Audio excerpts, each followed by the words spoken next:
the blood that sets me free. And it's the blood, it's the blood, it's the blood of the Lamb. It's the blood that sets me free. Gives me joy, it's the blood that gives me joy. Yes, it's the blood that gives me joy. Oh, it's the blood, it's the blood, it's that blood of the Lamb. It's the blood that gives me joy. Changed my life, it's the blood that changed my life.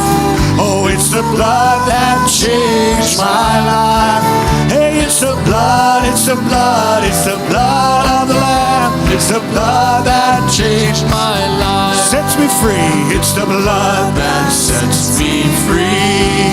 And it's the blood that sets me free.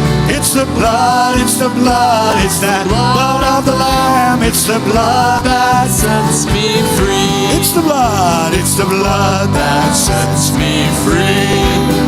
It's the blood that sets me free. Hey, it's the blood, it's the blood, it's that blood of the Lamb. It's the blood that sets me free. I know it was the blood, yes, I know it was the blood. I know it was the blood. I know it was the blood for me. One day when I was lost, He died upon the cross. I know it was the blood for me.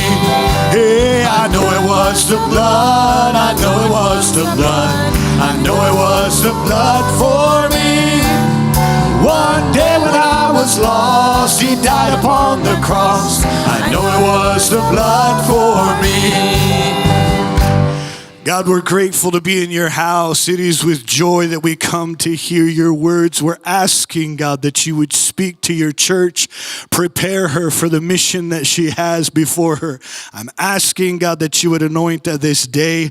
We place it in your hands. We ask you to do all that you want to do. In the mighty name of Jesus, we pray. Amen. We're going to continue our study, Memorial Stones. Amen. Good morning. If you have your Bibles, you can turn to the book of Joshua, chapter 4. We're going to continue in the series entitled Memorial Stones. I am telling the story of our church and our fellowship, where we came from, and we're learning lessons about why we do what we do, the way that we do things. And this is called Memorial Stones, the title is based on this verse. We're going to read Joshua 4 through 7. Then Joshua called the 12 men whom he had appointed from the children of Israel, one man from every tribe. And Joshua said to them, "Cross over before the ark of the Lord your God into the midst of the Jordan, and each one of you take up a stone on his shoulder according to the number of the tribes of the children of Israel, that this may be a sign among you when your children ask in time to come, saying, 'What do these stones mean to you?' Then you shall answer them that the waters of the Jordan were cut off before the ark of the covenant of the Lord. When it crossed over the Jordan, the waters of the Jordan were cut off, and these stones shall be for a memorial to the children of Israel forever." Okay, so we are looking today, I want to begin and start looking at developing leaders. My father, Wayman Mitchell, saw that it was not healthy for everything in a group of churches to be centralized. One of the common themes I keep hitting is the difference between a denomination and a fellowship. A denomination is a group of churches, you have common beliefs, but they are held together primarily with central control. In many different ways, Bible school, church planting, missions, everything was centralized. So in some ways, our fellowship came out of Dad looking at what did not work. What did not work well? What bothered him when he first became a pastor? So examining biblically. So one of the things is that he deliberately, from early days, began to decentralize. We talked about how he split off conferences, started conferences initially in Flagstaff and Tucson with the deliberate aim of making sure that people didn't view everything in the world has to be okayed from Prescott. He saw God's plan in discipleship, raising up workers for ministry, but he understood that discipleship is not just developing men to preach, but ultimately what you want is you want to develop leaders, men who could assume roles of leadership. And so in the late 70s, Dad started gathering some men in some meetings. These are men that he saw in them leadership potential. Started meeting with them once a year, would meet in Phoenix before the Winter Bible Conference in January. And we call these, we do this to this day, these are called leadership meetings. And primarily, he obviously chose them, but they were primarily church planters. Partly because someone who's planting churches has the vision. You can't be selfish and be a church planter. You're wanting to send and give out. But also, it is church planting that causes men to grow, because it will force you to lay hold of God in many, many different ways. So he had leadership meetings. The purpose of the leadership meetings, there were several purposes. Number one, Dad wanted to impart leadership principles into these men. So part of it was Dad would always teach, my father would teach, and he was basically showing these men how he thinks.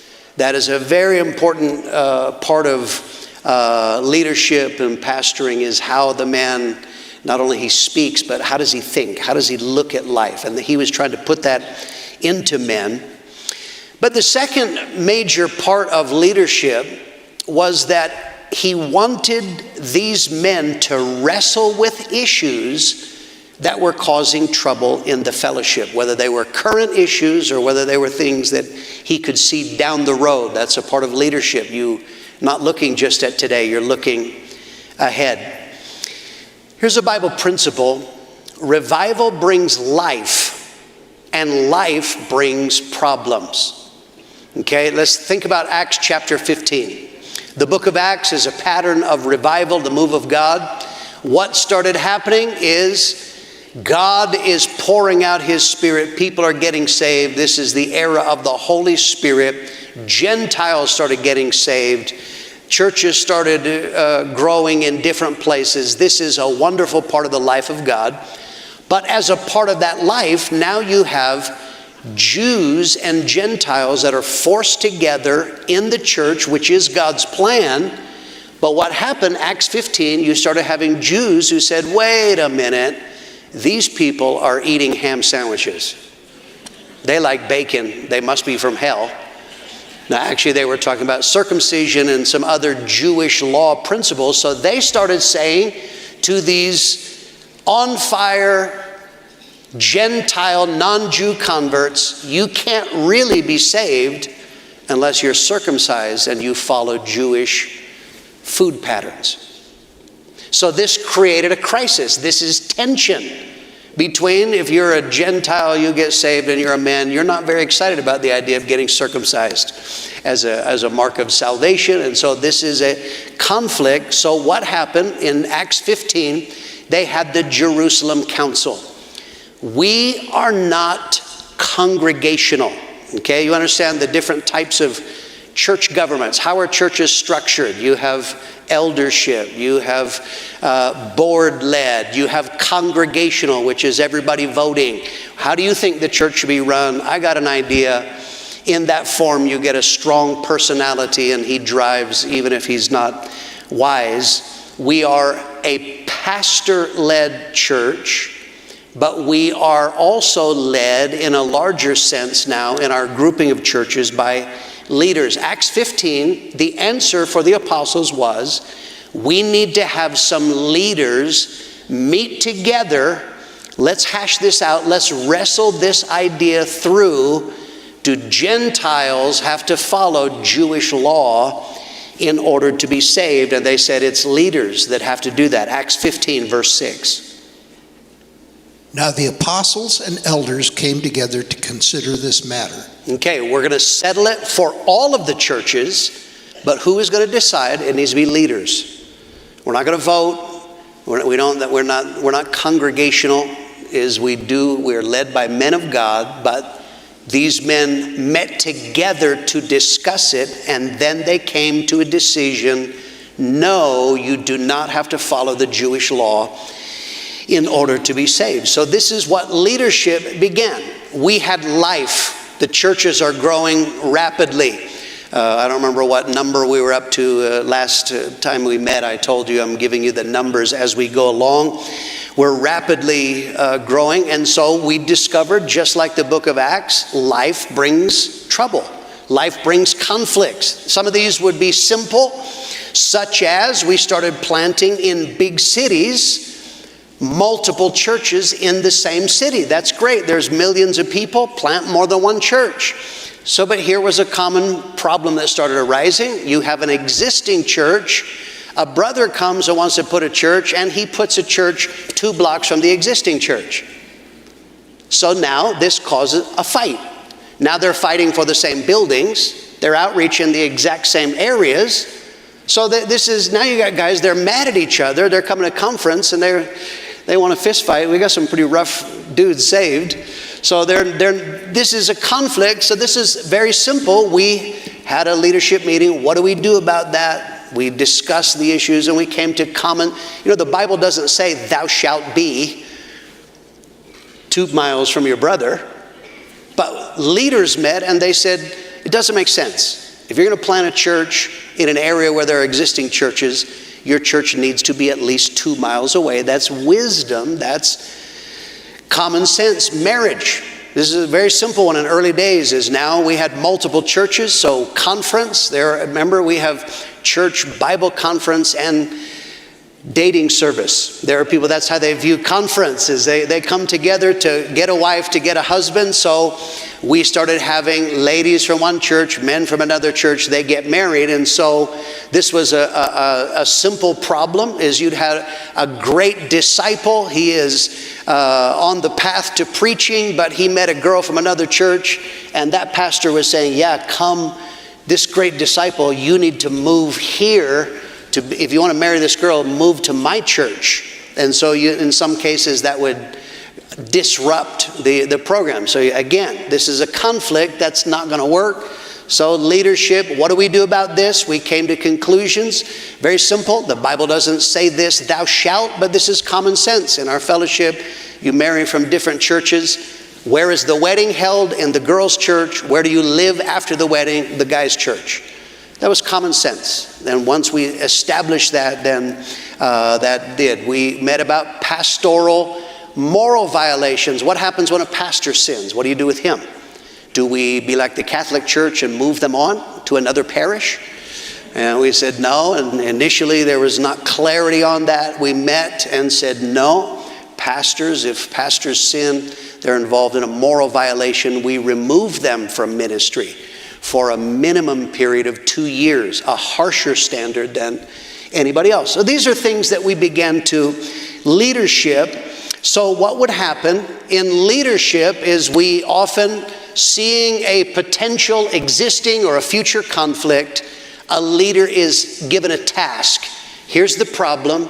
You study it biblically, bring a lesson or a sermon before all of the men, and then we will discuss it. We will hash that out.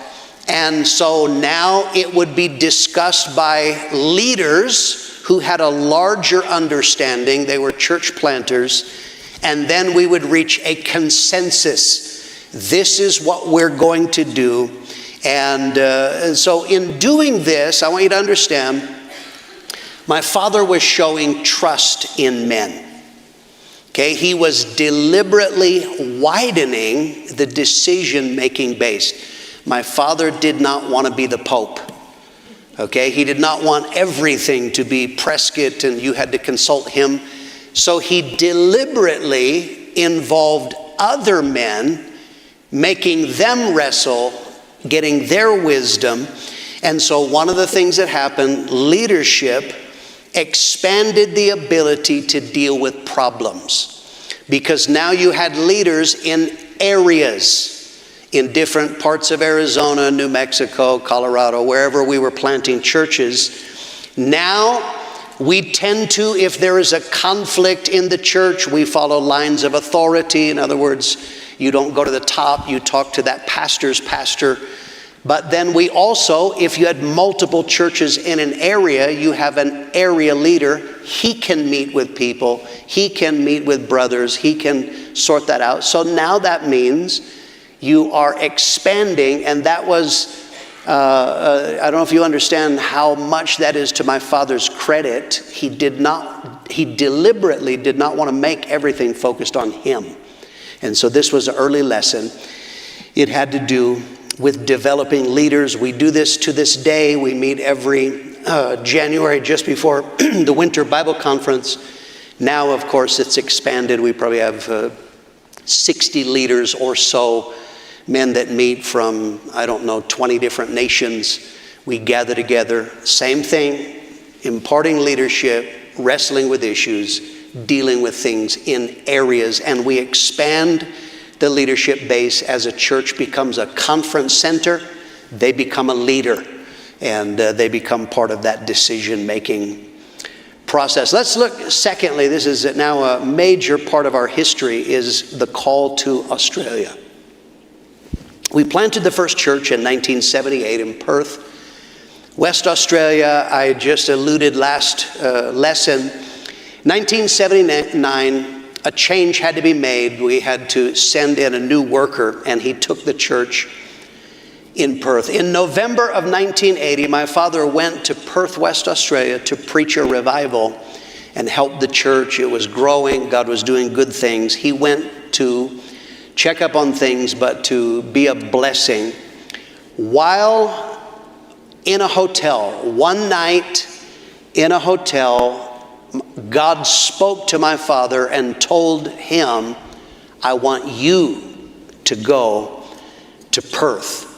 Because at this time, God reminded my father he had received various words and prophecies in the past about his ministry. I have a picture. Remember, I'm showing you photos of my dad's Bible. This is one. And you see here a word that he had been given in 1978. Depart, I will send you to the Gentiles. God spoke that to him back then. He didn't know what that would be, but this was something he had also received from other people. My father had a relationship with God. God was preparing him.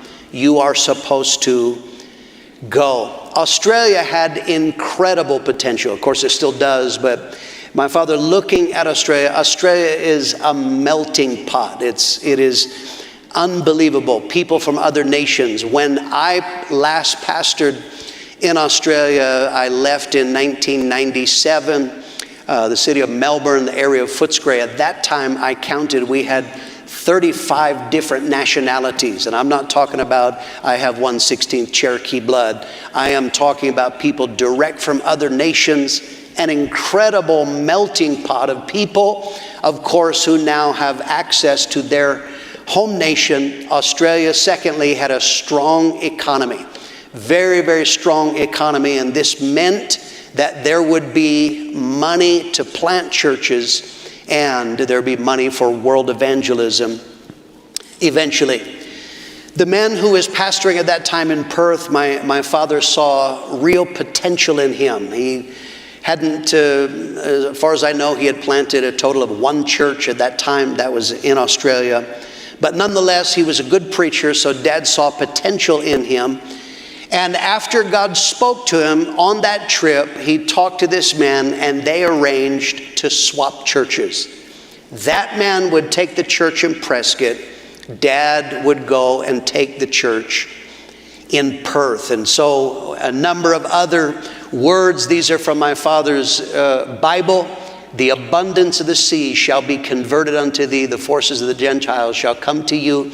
And you'll see here, he wrote Australian Thrust. God spoke that November of 1980. It was when God told him to go. He began to speak to him about what God was going to do in Australia. Next text from the Bible, you see here, verse 5, the sons of the alien be your plowmen and your vine dressers.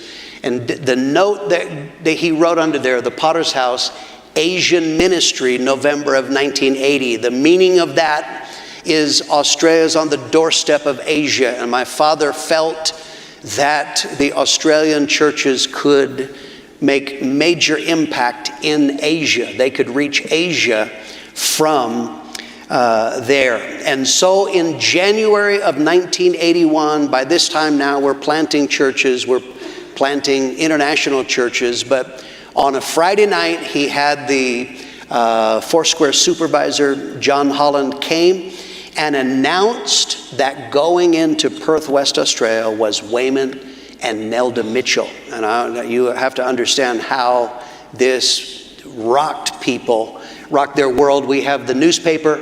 This is the Prescott Courier.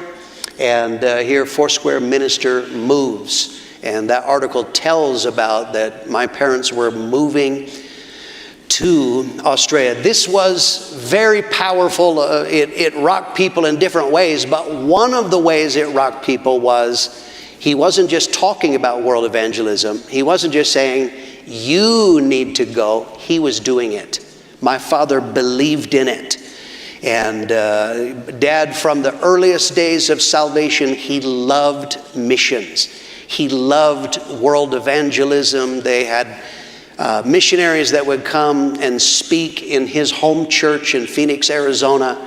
He would talk to them. There was something in his heart that he loved that. He was stirred by T.L. Osborne Miracle Crusade footage from overseas. My father wanted to be a part of that. Of course, through discipleship, he started doing that by sending, but now, here, January of 1981, he announced he was going to be going. They weren't going to leave for 5 months. They had to get their visas, and then I had to finish school for the year. But from the time that he announced that, God kept giving him words. People would give him words, or God would speak to my father in his daily Bible reading. We have some of these here. Here's Acts 2:8. Ask of me and I'll give you the heathen for an inheritance, the uttermost parts of the earth for your possession. And the note that he writes under that is Australia. God spoke that in March 20, 1981. They announced in January he's not going to leave till June, but God is speaking to him of what he was going to do in Australia. Next picture from his Bible, and this is in the far right. To the isles afar off that have not heard my fame or seen my glory, you shall declare my glory among the Gentiles. And he very much felt that this was speaking about Australia, numbers of islands that Australia would make impact from there. And then one more from his Bible. The next one here, I'm the Lord that teaches you to prophet, that leads you by the way that you should go. This was spoken again, Perth, November of 1980. That was back when God originally told him to go.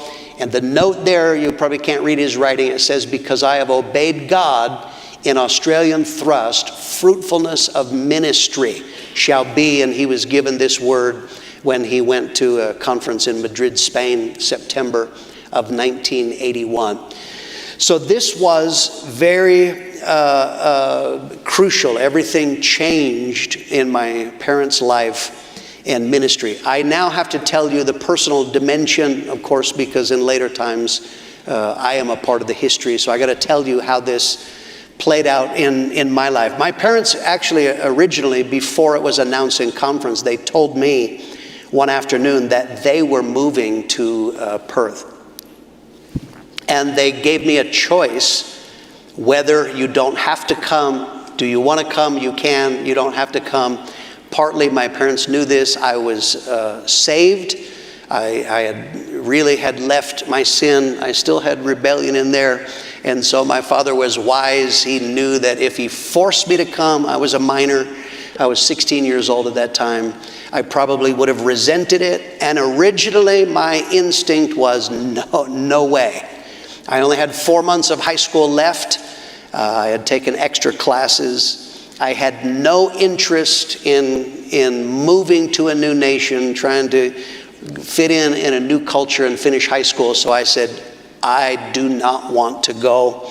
And so my father made a plan, made it possible for me to be able to stay. At that time, as I have mentioned in sermons, from the time I was a little kid, I was 5 years old when we came to Prescott. People started getting saved and they started asking me, are you going to be a preacher like your daddy? And the answer was absolutely not.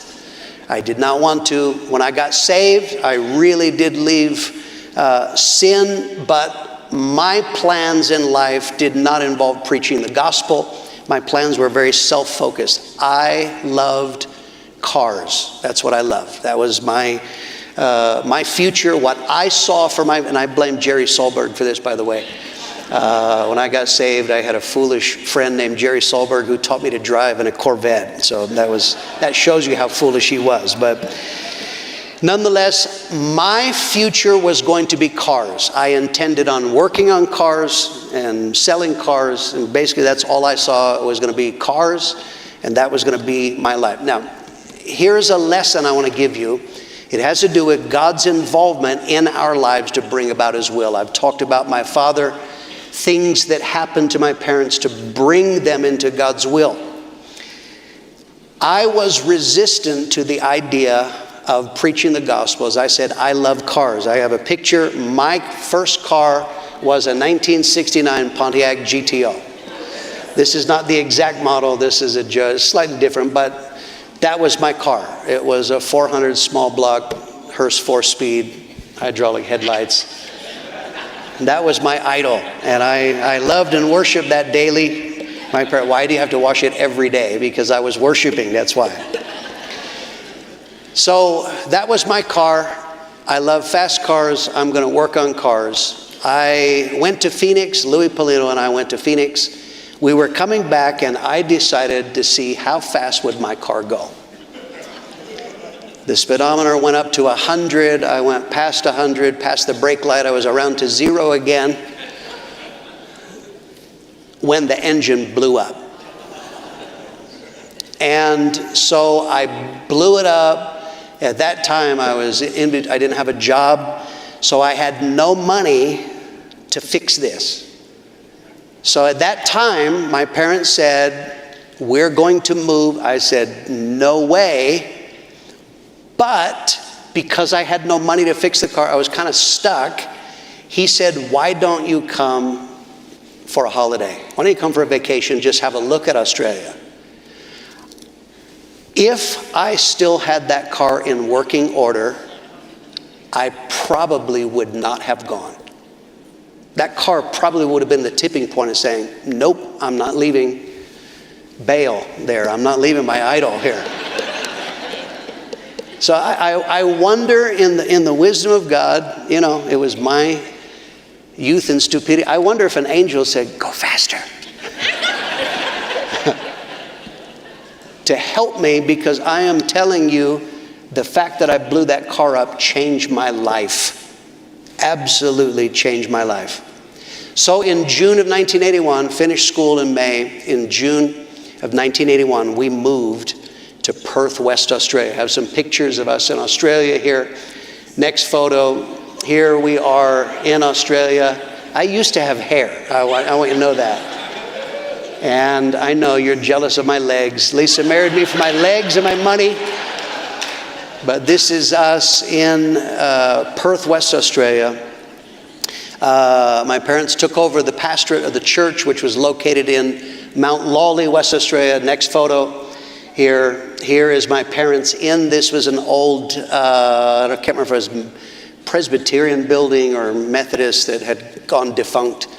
And so here we met in this beautiful old church building. Next picture, Mount Lawley. There's young people and life. That was the building on the inside.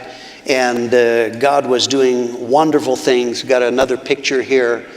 Later times, we started a band. I'm skipping eras, but still while we're in that building, we formed a band called 180. And there's Paul Graham on the right, Steve Count on the left, me on the drums, Lisa singing. And that was in that building. In Australia at that time, Dad often said it was like the Jesus movement that we were birthed in 1970. It was like the Jesus movement delayed slightly 8 years or so, 10 years. The response to evangelism, concert ministry was just like the very early days of Prescott. Got some photos here, various. Here is a concert. We're doing it outside this summertime. We had no air conditioning in that building, probably while we were doing it outside. Next photo, here's the concert inside. It was young people. This is in the fellowship hall. That's where we had our concert ministry. It was all young people. Primarily, the church is packed. It would be like hippies. These were surfers and hippies and different people, but it was absolutely alive. Next photo, here's a street outreach. In Australia, when they say mall, a mall in English nations doesn't mean a shopping center. A mall is a brick-paved street, and because it's a street, they can't keep you off it. It's a public place. Hay Street Mall in downtown Perth, we started having outreaches. Next photo, here's Terry Slate, still in the church to this day. Terry Slate, street preaching in the Hay Street Mall. Next photo, here I am, street preaching in the Hay Street Mall. That would obviously be a little bit later on, but I'm just showing you some of these street outreaches. Next photo. Here is Russell Plummer. Russell Plummer was one of the first converts when Ron and Susie went there. He was there from 1978, still in church to this day. Great blessing. There he is. That is either the Hay Street Mall or they built another one parallel to that called Forest Chase. So people are getting saved by the droves and radically converted. Perth is a beach city. We started doing beach baptisms. Here, this is, if you look at the Jesus Revolution, this was kind of our version of people going out to get baptized in the ocean. And we would do this primarily at a place called Scarborough Beach. Eventually, we moved the church there. Next photo, beach baptism. Here they are. This is Australia. There it is, bikinis and Speedos. That's what you do at the beach for a baptism. That's how we did it. We would do a combination. We would baptize and preach at the same time. Next photo. Here's Larry Reed in early days preaching there at the beach at a baptism. And that's what we do. Next photo. Here is us there. There's a young Steve Zapata. And there we are at a baptism. So God was doing something absolutely incredible. My reference points, when I first came here in 2004 and someone said, oh, the concert was good. And I said, why? The night before we hadn't had any visitors. I said, based on what? Hot licks on the guitar? In my reference points from Perth, people would get saved and they would get powerfully saved. It was not uncommon by the next Saturday at the concert, they would be giving their testimony. It just was a radical move of God. But the greatest thing that happened, people getting saved, was already happening before Dad got there. But what Dad did is he accelerated discipleship. And this was the previous guy was a good preacher. As I say, I only know of him ever planting one church. That was in Perth, and that was not his convert. But Dad, from the time he got there, would meet with men at breakfast, something we still do to this day. And that would be a time that men could ask questions. I have a picture. This is in later years. Some of these are pastors now, but that is what my father did from day one. When he was there, he was meeting with men to answer questions and to impart discipleship in there. Dad came and he preached again and again on destiny. He would talk about God has a plan for your life. God could use you, and would stir. And many of these were surfers that didn't work jobs. They were on the dole. They were on welfare. But he began to challenge them, get jobs. Let God use your life. And this was profound. He started doing discipleship classes regularly. Next photo. This is the building in Mount Lawley. It's a suburb of Perth. That place is holy to me. Now remember, I am going to Australia just for a look because my car is blown up. That's why I'm there. I'm going back to America and getting on with my life of cars. In that building, just weeks after we arrived, my dad did a men's discipleship class on how to study and how to put together sermons. That has nothing to do with me because it's not cars. It has nothing to do with me. I'm never going to do that. So I'm there. It's great. I'm, with the guys. But while Dad, that place is holy. Every time I go back to Perth, I go back to that building and I worship. And I thank God, because at the back of the building, while he was talking about putting together sermons and preaching, God spoke to me. I'm 16 years old, and God said, that's what I want you to do. And the moment God said that, I said yes. Immediately, everything changed. From that moment, I left. I have never gone back to cars again. I had no interest in it. I began to order my life. For that, we got into the car. I shocked my father. I put my hand on his and I said, Dad, I want to be just like you. And he knew what a change that was. Everything, I began to study. I began to absolutely aim my life toward the call of God. That meant I had to go back and get a visa, finish up high school, and go back. Dad arranged, as I said, the moment he arrives, he is talking vision, vision, vision. He is now telling these Aussies, why are we here? And he began telling them, he arranged to have what he called a vision luncheon. Fed everybody chicken. We met at the Maylands tennis club. They had a hall you could rent. And Dad started, first of all, just explaining the vision, kind of what I'm telling you. He began to tell the story and began to say, I am here to raise up Australians to reach Australia, and from Australia we will reach the world. This was incredibly moving. He put up a map of Australia. We actually have a photo here. This is very grainy because it's not a photograph. I actually pulled this from a video. I don't have access to the photo. That map, after explaining, here is the map of Australia, and he said, now vision, the people have to buy in. So he said to the people, these are now Aussies, where do you want to see churches planted in Australia? Now you have to imagine from me, I've been there only weeks. I've only been to one airport on the way to Perth, and I've been in Perth. I don't know any of these places, and many of the Aussie names are strange anyway, and to American ears, but they began to talk about these cities. Something started to happen to me as they're talking about cities that I have no idea where they are. God began to do something in me. Could it be that one of the cities on that map of Australia God would have for me? Maybe God would want me to go there. And that is exactly what eventually happened. Lisa and I went to a place called Launceston in the island of Tasmania. Kind of a humorous note, in cultures, you always have between cultures, there are words that are bad in one place, they're not bad in another place. Kind of humorous. We've only been there a few weeks. Where would you like to see a church? One of those words that's not bad to Aussies is the word hell. And so where do you want to see? A lady lifted her hand. She said, we need to plant a church in Kalgoorlie because there's a hell of a lot of miners there. Hell of a lot of sinners there are in Kalgoorlie. And Dad was like, okay, all right.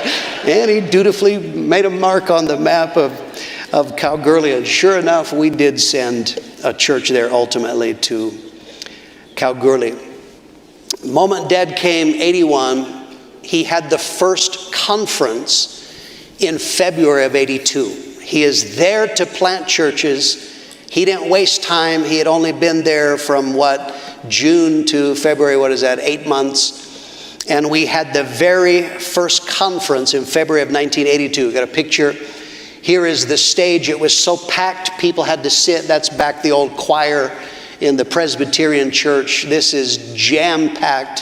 Harold Warner came. He was one of the speakers in the first conference that we did. That's me leaning over, talking during church in the back row, like you're not supposed to do, but I was doing that. But this is here. Next photo is, here is Dad. There's the people behind. Dad worshiping, and that is in the first conference. Next photo. Here is a picture of the crowd. Now God is saving people. The church is growing rapidly. He invited numbers of the other Foursquare pastors because we were a part of Foursquare there, and they came. So here's the crowd that is there, and you see Dad there on the front row in his safari suit. That was very Australian at the time. Then the next photo is on the Friday night. I'm pulling this one, old issue of the Trumpet. Is now, Daddy's been there 8 months, and he planted 2 churches. The Carvels and the Trotts. The Trotts went to Port Hedland, if I remember right. The Carvels went to either Adelaide or Collie, I don't remember, but one of the two. And so now the die was set. People began to see. Remember, they had never seen a conference. The first church that was planted, they didn't have a conference. They just announced it one service. So now they're seeing the pattern of what you see. 5 days, 5 nights, 4 morning seminar days, and then on Friday night, here is the first of the churches that Dad planted. Next photo. In the next, here are the workers at the end. They laid hands on all of the pastors that were existing. Numbers of those were Foursquare, and then we had a total of 3 that were planted from us. The next conference, here's the next photo. Here's Nigel and Yvonne Davies. Nigel was the best man in my wedding. They were sent to Busselton.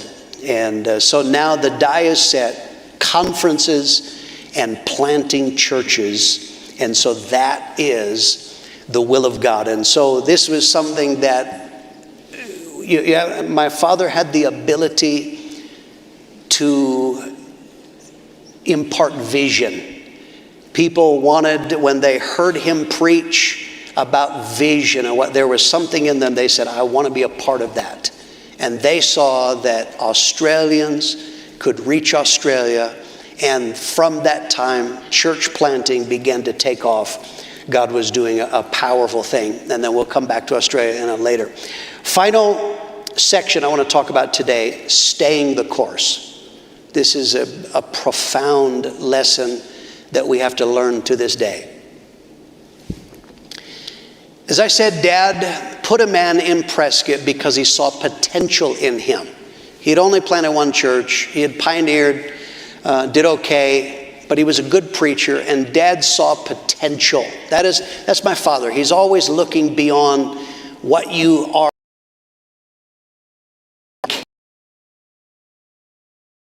This man the opportunity of a lifetime. This man came and took over the pastorate of the Prescott Church. And of course, because of being the pastor of Prescott, that meant you're going to have influence in our rapidly growing fellowship. By this time, the pattern had been set. It was my father who wrestled with God one. But by 1981, the pattern was set. We were no longer, we knew. It is to this day. You see what is the motto, the slogan of our church, of our fellowship. It is evangelism, church planting.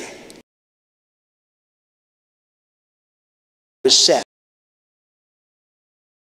It has to do with that principle of pattern. Hebrews 8, verse 5. Who served the copy in the shadow of the heavenly things, as Moses was divinely instructed when he was about to make the tabernacle. For he said, see that you make all things according to the pattern shown you on the mountain. Okay, pattern, template, blueprint. Moses, I want you to build a tabernacle. What should it be like? I showed you the pattern. All you have to do is follow the pattern. The man took over this church. All he had to do was just keep doing what you saw. Just keep doing what you were taught. Just keep doing what has been proven. It works. God is now impacting. The church is flourishing. The fellowship is flourishing. We're reaching the world. Just do that. But he didn't do that. He was smarter than Pastor Mitchell. As many men have felt through the years, from the time that he arrived here in Prescott, he started changing things. He was going to do things better. Immediately he lessened outreach and started changing some of the outreach focus. He took over the leadership of Prescott. Another man took over at the exact same time, took over the leadership of the conference church in Flagstaff. Both of these men, they became enamored with the church growth movement. And you have to understand how this is dumb as a box of rocks. In those days, you couldn't even watch a video. You couldn't even go to a website and see. They read a book and they saw a couple of articles in a magazine. And so they proposed to change the fellowship from what was proven. Let's follow these guys that I don't even know who they are. And we're now going to do things like they say because I read it in a book. Do you understand how dumb that is? But this is the problem. He began to change. He made some unwise decisions, both in the church and in the fellowship, caused people to lose trust. And so what began to happen, my father began to hear that there were rumblings of trouble in the Prescott church and among pastors in the fellowship, that the end result is ultimately you can have a split, or you can lose the work of God in the church or in the fellowship. So my father had to make a very difficult decision. When he went to Australia, he loved it. That is what he wanted to be from the time he was a new convert. He wanted to be a missionary. And now he is starting to plant churches. He's reaching people that have passports to other nations. He saw himself staying there for life. But now he saw, I am going to have to come back to Prescott. I cannot let the work of God be derailed because what I want, what I would prefer, that's my dad's feeling, was to stay in Australia, but I can't let the work of God be derailed. So he said, I have to come back. And he took the church back over in Prescott. He had only been there about 18 months, and he made that difficult decision, wound up leaving a man in charge in Perth, and my parents returned to Prescott. They told me that they were going back to America, and by that time I said, no, my future is in Australia. We actually have a picture of the farewell. This is the farewell with me with those big curls. And here is me and my mom saying something witty, no doubt. Lisa's behind me, and that is actually at the farewell. By this time, I had a job in Australia. I was doing an apprenticeship. I was involved in ministry. Lisa and I played in bands. And then Lisa and I were now headed for marriage. Here's a picture, next photo, of a young Greg and Lisa. And here we were headed for marriage. We were I met Lisa in church. I first started talking to her on outreach, in prayer meetings. We are going to do the will of God, and we're going to do it together. So when my parents said, we're going back, it was an easy decision. I knew that my future then was tied to Australia. They left, I stayed in Australia. From that time, the vision that God had given my father, it began to multiply. God's plan in the earth is multiplication. It is not just getting people saved, training them for ministry, or even just planting churches. It is that churches plant churches that plant churches. And now you have a multiplying power. Genesis 9, verse 7. And as for you, be fruitful and multiply. Bring forth abundantly in the earth and multiply in it. Okay, this is God speaking to Noah. His plan from the beginning is multiply.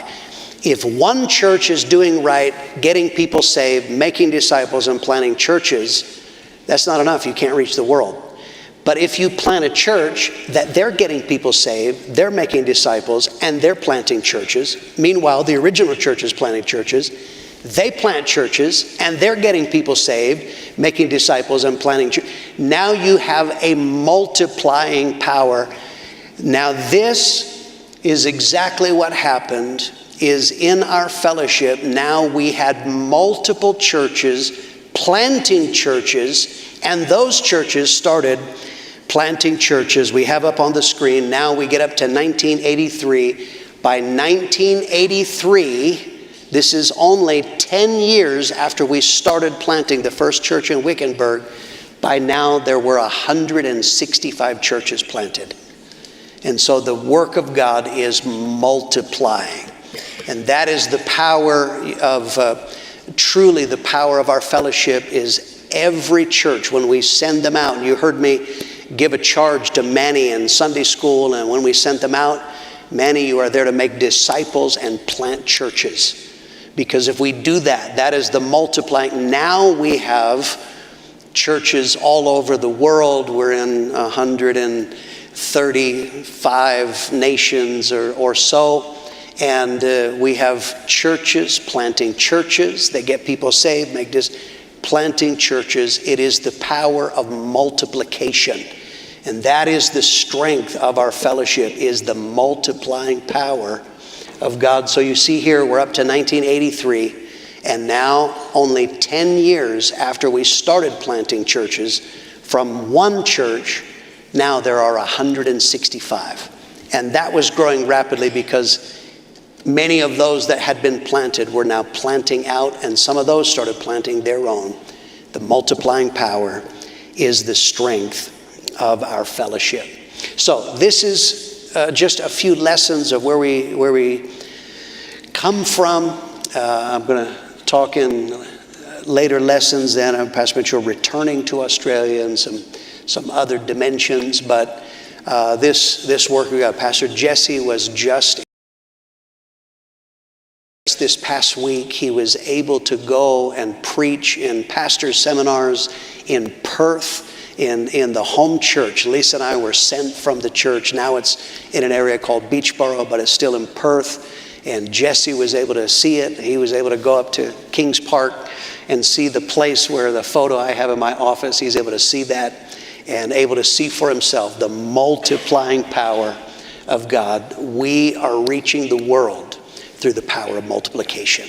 God bless you. We'll stop there, and our service will start at 10:30.